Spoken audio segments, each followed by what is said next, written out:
বেশ কিছুদিন হলো আমি নতুন একটা ছোট বিজনেস শুরু করেছি, কাপড়ের বিজনেস। আমি এখানে থ্রি পিস বিভিন্ন প্রকার কাপড় সেল দিয়ে থাকি আর কাপড় মেক করেও বিক্রি করি।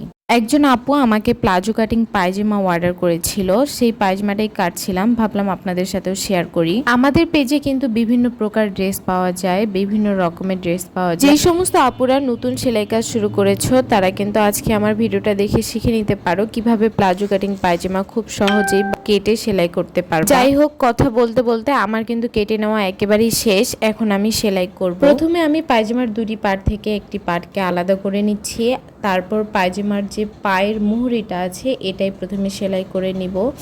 যাই হোক, ডিটেলস আর তোমাদের সাথে এখানে শেয়ার করছি না। তোমরা যদি কেউ ডিটেলস ভিডিও দেখতে চাও তাহলে তোমরা আমার বিজনেস পেজে দেখতে পারো। আজকের ভিডিওটা এখানেই শেষ করছি। পায়জামার ফাইনাল লুক যদি দেখতে চাও আমার পেজটি ফলো দিয়ে আমার সাথেই ভিডিওতে ফাইনাল লুকটি শেয়ার করব।